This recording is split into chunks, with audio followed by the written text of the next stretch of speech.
Ganamaaf galgalaas hojjette waan gaarii kunoo guyyaarraa ijaan garree firii dhalootaaf gumaachaa jirta waan gaggaarii mana barumsaa koo bar markazuun nasrii umriinaaf dheeradhu guddadduutii turi mana barumsaa koo bar markazuun nasrii umriinaaf dheeradhu guddadduutii turi. Ganamaaf galgalaas hojjette waan gaarii kunoo guyyaarraa ijaan garree firii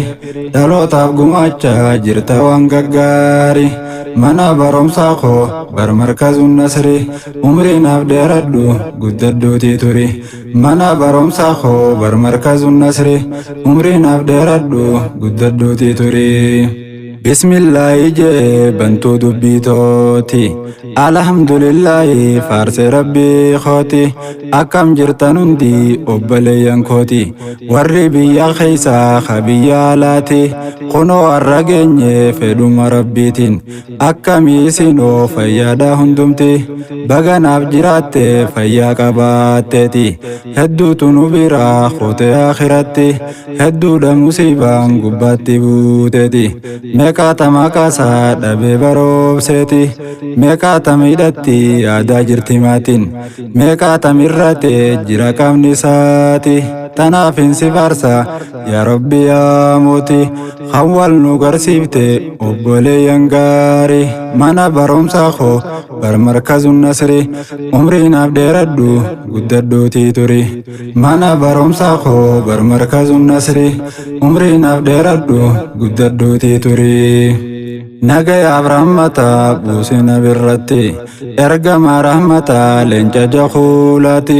irraa jiraatu rahmanni rabbiiti kama qaasaa tuquuf yaalu hoggayyuuti dhabama haa taatu bakkuma jirtutti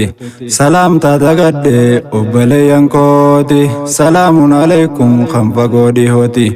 wala garree kunoo bariddoo keeyritti mana barumsaa koo bar markazuun nasrii umriinaaf dheeradhu guddadduutii turi mana barumsaa koo bar markazuun nasrii umriinaaf dheeradhu guddadduutii turi. Alhamdulillahi rabbii kiyya gaarii irra deddeebi'ee sumaan faarsaa barii siituun alaaffise kunoo iddoo kheyrii akka waliif dhaamnu milkii har'aa borii obboleeyyan baay'ee na badhaaftee barii kunoo hojjechaadha jira waan gaggaarii bakka jiranitti natiisi jabbaarii narraan harkin shiraaf sharriin hundisiiti mana barumsaa koo bar markazuun nasrii umriinaaf dheeradhu guddadduutii turi mana barumsaa koo bar markazuun nasrii umriinaaf dheeradhu guddadduutii turi